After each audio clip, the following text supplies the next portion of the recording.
भाव आपका कैसा है? भगवान ये देखते हैं, भगवान ये नहीं देखते। महाराज कि आपकी व्यवस्था कैसी है? महाराज केवल माता भगवान भक्त का भाव देखता है। नित्य आप मनी से भगवान का पूजन करिए, नित्य आप ध्यान करिए, भगवान ठाकुर जी को विराजमान करिए। नियमतः जो होना चाहिए, अयोध्या में बड़ा नियम है, ठाकुर जी को पुजारी जी जाते हैं तो जगाते हैं। अब सोचिए कि भगवान, पहली चीज तो भगवान सो जाएंगे तो संसार का क्या होगा, लेकिन ये भाव है भक्त का, जाके जगाते हैं कि उत्तिष्ठ गोविंद उत्तिष्ठ गरुड़ध्वज, उत्तिष्ठ गोविंद उत्तिष्ठ गरुड़ध्वज, उत्तिष्ठ कमलाकांतम त्रिलोक्यम मंगलम कुरु। ठाकुर जी को जगाते हैं, जगाइए। उसके बाद में महाराज साफ सफाई करिए, फिर ठाकुर जी को स्नान कराइए, श्रृंगार करिए, दिव्य आरती करिए माता, उसके बाद में उनका ध्यान करिए। ऐसे नित्य पूजा करिए। और महाराज नित्य आप पूजा करते रहेंगे तो एक दिन आपके ऊपर भगवान की कृपा जरूर होगी। जब तक आपका मन भगवान के प्रति अहम सर्वेषु भूतेषु भूतात्मवस्थिता सदः तमावज्ञाय मे मतं विडम्बनम्। माता जब आपकी भक्ति इतनी प्रौढ़ हो जाए कि आप जिधर देखे सिर्फ भगवान का ही दर्शन हो। सिया राम माया सब जग जानी, करम प्रणाम सिया राम मैं सब जग जानी, करहु प्रणाम जो जुग पानी।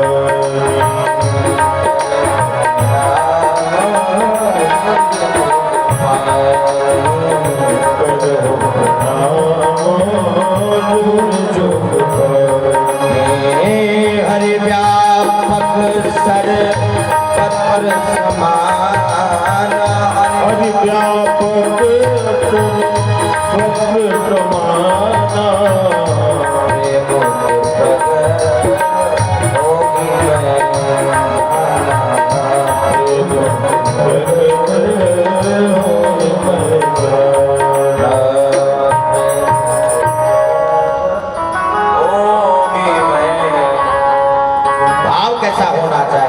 बोले जिधर भी देखे भगवान का दर्शन हो। कैसे? बोले लाली मेरे लाल की, लाली मेरे लाल की, जित देखो तित लाल, लाली देखन मैं गई मैं भी हो गई। माता गर्भ में जब जीव आता है ना, 1 महीने का जब होता है तो अति सूक्ष्म रूप में होता है। और महाराज 5 महीने होते होते महाराज कुछ बड़े होते हैं। 1 दिन 2 दिन 10 दिन धीरे धीरे महाराज सब शरीर के सारे निर्माण होते हैं। और उस महाराज गर्भावस्था में पड़े हुए जीव भगवान का स्मरण करते हैं। गर्भावासं समं दुःखो भूतो न भविष्यति। महाराज गर्भ में बड़ा कष्ट होता है। और उस समय क्या कहता है जीव? यही कहता है बार बाहर कर दो प्रभु, आपका भजन करेंगे, लेकिन यहाँ आने के बाद में भजन तो छोड़िए, जबरदस्ती भजन कराने को भोजन नहीं करते। माँ कभी चटपटी चीजें खाती है, कोई गर्म चीजें खाती है, गर्भ में बड़े हुए जीव को कष्ट होता है, डरता है, चिल्लाता है मारा तस्योपनानंदम जक्षार्गम चरणारविंदम। कष्ट होता है उस समय यही कहता है कि एक बार बाहर करिए प्रभु, आपका भजन करेंगे। माता लेकिन आने के बाद में कोई भजन नहीं करता है। और आप ध्यान में रखिएगा, सत्य समझना है तो जान लीजिए कि संसार में सब एक दूसरे को देख करके यही कह रहे हैं महाराज हमसे ज्यादा तो वो सुखी है, हमसे ज्यादा वो सुखी है। दीन कहे धनवान सुखी, धनवान कहे सुख राजा को भारी। राजा कहे महाराजा सुखे, महाराजा कहे सुख इंद्र को भारी। इंद्र कहे चतुरानन को सुख, ब्रह्म कहे सुख विष्णु को भारी। तुलसीदास विचार कहे हरि भजन बिना सब जीव दुखारी। माता, भगवान का भजन करने वाला ही संसार में सबसे बड़ा सुखिया है। गृहस्थ जीवन सर्वोत्तम जीवन बताया। ठाकुर जी की नित्य पूजा करिए। और भगवान कपिल ने माता को बड़ा सुंदर ये सांग शास्त्र का उपदेश दिया और कहा कि माता, जब आप तन्मयता के साथ भाव के साथ भगवान के दिव्य झांकी का दर्शन करेंगे तो एक दिन भगवत कृपा अवश्य होगी। माता भगवान कपिल के सुंदर सांग शास्त्र को सुनते सुनते माता गदगद हो गई और कहा कि जिस उद्देश्य से मैंने आपसे निवेदन किया था, ये आपने मुझे ज्ञान कराया। अब मुझे पूर्ण विश्वास हो गया कि महाराज भक्ति की तीसरी धारा समर्पण, महाराज विश्वास फलदायक कहा। तीन धारा है, पहला विश्वास, दूसरा संबंध और तीसरा महाराज भगवान को पाने के लिए महाराज चिंतन।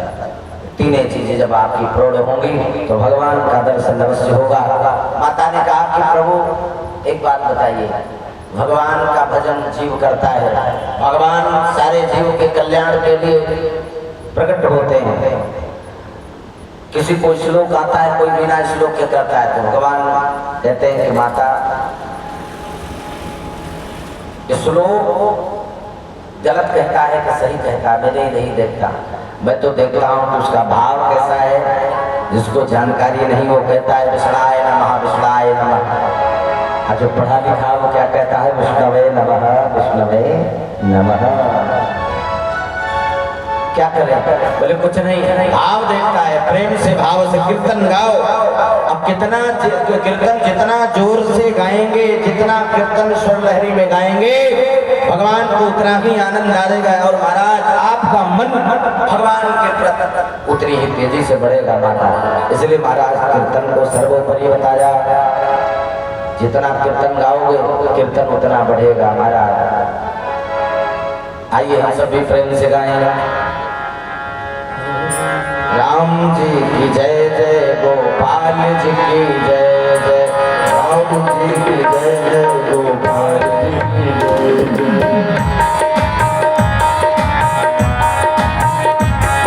राम जी की जय जय, गोपाल जी की जय।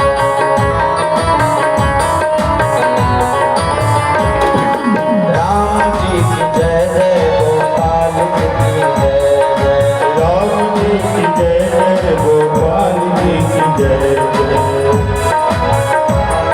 रमण हरि गोविंद जय,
की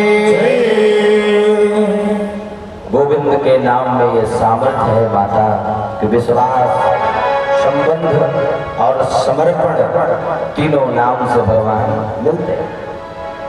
माता देवती प्रभु कपिल भगवान के चरणों में प्रणाम किया और जब भक्ति 10वीं परिस्थिति में पहुंच जाती है उस समय ये शरीर जल में पंडित हो जाता। माता सुनती सुनती महाराज भगवान कपिल देव के सत्संग से इतना प्रभाव रहा कि पानी बनकर बहने लगी, नदी के रूप में पंडित हो गई। ये सामने महाराज कपिल ने जो सिद्धता नाम की नदी के रूप में विख्यात हुआ, भगवान कपिल भी वहां से उठे और वहीं गंगा सागर में ही महाराज कपिल जी ने अपना निवास बनाया। जो गंगा सागर जाते होंगे कपिल भगवान का दर्शन, भगवान वहीं मुख्य निवास करते हैं। सुखदेव जी ने राजा परीक्षित को यह दिव्य कथा सुनाई। भगवान कपिल ने सांख्य शास्त्र का सुंदर उपदेश माता देवती को दिया और कहा कि सबसे सुगम साधन है कीर्तन। कीर्तन करने से ही मन को एकाग्र किया जा सकता है। ये कलयुग चल रहा है और युग के हिसाब से महाराज भक्ति होनी चाहिए। माता देवती 3 बहनें थी, अपूति, देवहूति और प्रसूति। महाराज मनु के 2 पुत्र हैं, उत्तानपाद और प्रियव्रत। देवहूति के चरित्र को तो बाबा ने सुनाया। प्रसूति नाम की जो बहन है वो महाराज दक्ष को ब्याही गई, जिनके यहाँ 60 कन्याओं ने जन्म लिया। उन्हीं महाराज दक्ष की पुत्री बनी माता सती, जिनका विवाह भगवान शिव के साथ हुआ।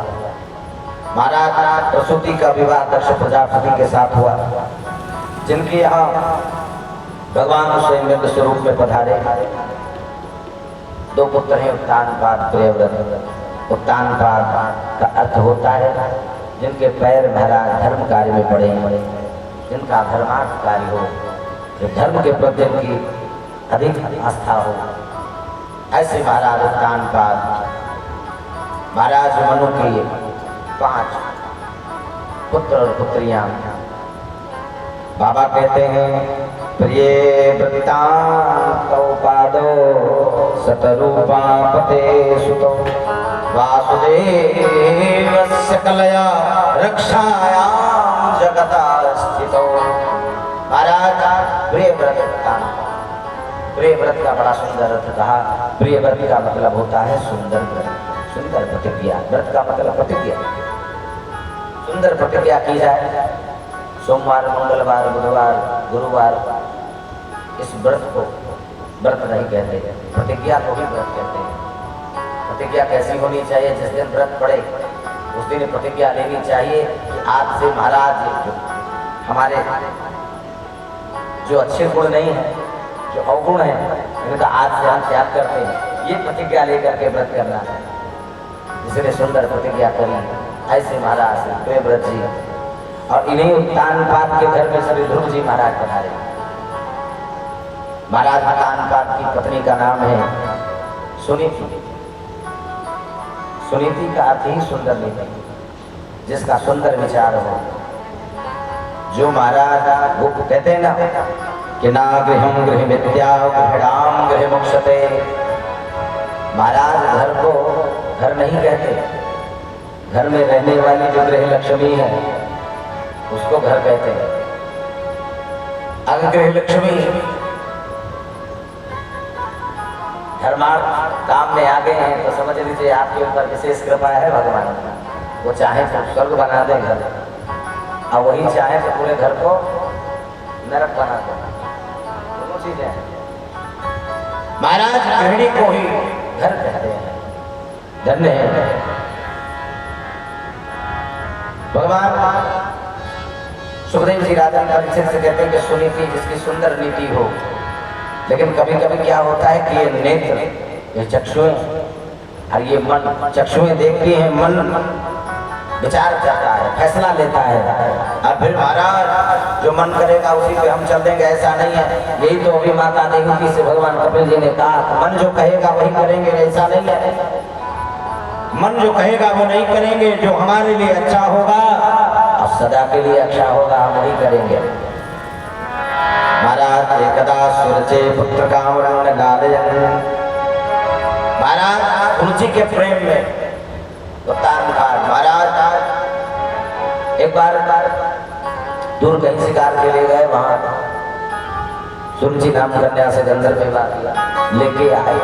तो सुरुचि का अर्थ होता है जिसकी सुंदर रुचि हो, और वो रुचि कैसी हो, अपने श्रृंगार में हो, अपनी व्यवस्था में हो, हमारे ही साला कार्य हो बस, और किसी दूसरे की चिंता नहीं। विशेष लाभ मेरा होना चाहिए, अपने श्रृंगार में ही मगन रहने वाली महाराज सुरुचि, जो एक बार महाराज गुरुजी को अपने पिता की गोद से वंचित कर दिया, नीचे उतार दिया, ये कहते हुए कि अगर तुम्हें अपने पिता के गोद में बैठना है तो सबसे पहले नारायण से निवेदन करो जाकर, उत्तम नारुक्षंतम ध्रुवम राजा अभिनंदन, जैसे हमारे पुत्र उत्तम है इसी तरह से तुम भी हमारे घर में होकर के जन्म लो, फिर पिता के गोद में बैठने का अधिकार प्राप्त होगा। महाराज ध्रुव जी ने कहा क्यों हमारे पिताजी नहीं? बोले पिताजी तो तुम्हारे हैं लेकिन तुम्हारी माता में नहीं है। अगर पिताजी का गोद चाहिए तो इसके लिए तप करना पड़ेगा। बालो वसीवातनन्यं गर्भसंभृतां नूनं वेदं भवान् यस्यं दुर्लभे मनोरथा। वैसे छोटे से बालकों से ऐसी बातें नहीं करनी चाहिए, और ऐसी बातें कर दी कि महाराज लग गई, उम्र तो छोटी है, और दौड़े दौड़े गए और जाकर के माता से कहा कि माता हमने आपके गर्भ से जन्म लिया, ये पाप हो गया क्या? माता ने कहा क्यों? बोले अभी अभी छोटी माता ने हमें पिताजी के गोद में बैठने से मना कर दिया, और उन्होंने कहा है कि अगर हमारी गोद चाहो तो हमारे गर्भ से जन्म लो, फिर जाकर पिता का गोद मिले, तो क्या आपके गर्भ में आने से मैंने गलती कर दी? माता ने कहा नहीं। माता सुनीति ने तुरंत ध्रुव जी को समझाया कि मां मंगलम तात परे सुवस्थता भुक्ते जनो यत परम दुखस्तत। तुरंत मुख को बंद किया। सत्यम सुरक्षितम भवान में मृत्यु गर्भ गाया उदरे, वो भी तुम्हारी माता। अब ठीक ही तो कहा है, क्या गड़बड़ कहा है? उन्होंने कहा है कि भगवान को प्राप्त, तो भगवान को तो प्राप्त करना ही चाहिए। और बेटा जो भी भगवान को प्राप्त कर लेता है ना, उसको पिता के गोद तो छोड़ो, संसार की कोई ऐसी व्यवस्था नहीं है जो उसको प्राप्त ना हो जाए। तो माता क्या मैं भगवान को प्रकट करने के लिए तब के लिए जाऊं? माता ने कहा बिल्कुल जाओ, लेकिन भगवान कैसे हैं आज तक मुझे मिले नहीं, उनकी झांकी कैसी है? माता ने कहा कि जब भगवान की तरफ कदम बढ़ाओगे ना तो सदगुरुदेव की कृपा हो ही जाती, भगवान की कृपा हो जाती। ध्रुव जी महाराज माता से छुप करके महाराज निकले और तप के लिए चले गए। रास्ते में देवर्षि नारद जी मिले।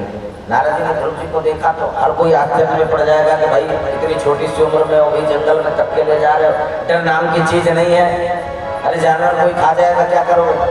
खूब समझाया और कहा लौट जाओ, तपस्या करने की उम्र नहीं है। ध्रुव जी ने कहा बाबा आप अपना परिचय देंगे, आप कौन हैं? देवर्षि नारद जी ने कहा मैं नारद हूँ। तो ध्रुव जी ने कहा बाबा आप नारद नहीं हो सकते। नारद नहीं हो सकते क्यों? बोले आप नारद नहीं हो सकते, ये बिल्कुल पक्का है। मेरी माता ने कहा था कि जिसको नारद जी मिलते हैं उसको भगवान मिलते हैं, और आपको मिलने के बाद मुझे लगता है कि सच में आप नारद नहीं। नारद जी ने कहा बताओ, छोटा सा बालक मुझे कहता है कि मैं नारद नहीं हूँ। नहीं मैं नारद हूँ। बोले अगर आप नारद हैं तो आप भगवान को प्राप्त करने के लिए आप हमें मना क्यों करते हैं? नारद जी ने कहा कि लगता है ये बालक बिल्कुल संकल्प करके आया है, तो भगवान को प्राप्त करना चाहते हो? बोले हाँ ठीक है, चेला बनना पड़ेगा। बिल्कुल बनेंगे। नारद जी ने गुरुमंत्र दिया। आज जिसके जीवन में देवर्षि नारद जी जैसा गुरु हो उसको तो भगवान मिलेंगे ही। गुरु बिन भवनि तरई न कोई,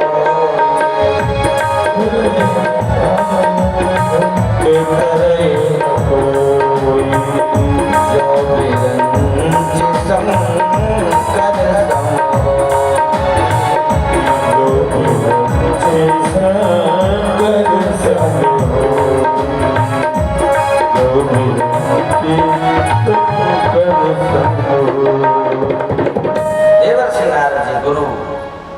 महाराज गुरु का अर्थ ही होता है महाराज जो हमें अंधकार से प्रकाश की तरफ ले जाए।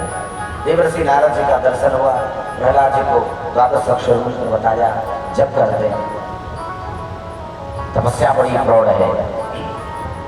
3 दिन कुछ खाते पीते नहीं है, 3 दिन तपस्या कर रहे हैं। तीसरे दिन थोड़ा सा फल पाया, छठवें दिन महाराज थोड़ा सा पत्ता खाते हैं, और 9वें दिन केवल जल पीते हैं। 12वें दिन महाराज जल का भी त्याग कर दिया। तपस्या धीरे धीरे महाराज प्रौढ़ होती जा रही है। हर एक दिन तो नारद जी ने कहा, प्रहलाद जी ध्रुव जी ने कहा कि भगवान अभी भी नहीं आए, तो कहा एक काम करो, तपस्या को और प्रौढ़ करो। अब क्या करो? बोले काम करो, अपने श्वास महाराज श्वास को चढ़ाओ। और जैसे ही श्वास को चढ़ा के ब्रह्मांड में किया, सांस रुकी, सांस अवरुद्ध हुआ। इधर भक्त का, उधर सारे देवताओं की सांसें रुक गई। सबने मिलकर के भगवान से निवेदन किया कि प्रभु जल्दी से ध्रुव जी को दर्शन दीजिए, नहीं तो क्या हो जाएगा पता नहीं। सारे देवताओं के कहने पर आज भगवान ध्रुव जी को दर्शन दे रहे हैं। सामने ध्रुव जी के भगवान प्रकट हो गए। महाराज सामने भगवान प्रकट हो गए। सामने भगवान को देखा देवताओं ने, तो देवता सब हंसने लगे। सुखदेव जी हंसे, परीक्षित जी हंसे, भगवान हंसे, ध्रुव जी ने हंसे। तो बाबा कहते हैं कि सबके हंसने का कारण क्या है? बोले महाराज सुखदेव जी तो इसलिए हंसे कि महाराज देखिए कितनी सहजता से भगवान आए हैं, ध्रुव जी के सामने खड़े हैं, ध्रुव जी कुछ बोल नहीं पा रहे हैं। परीक्षित कहते हैं कि सच में भगवान आ गए, किसी ने सोचा भी नहीं था।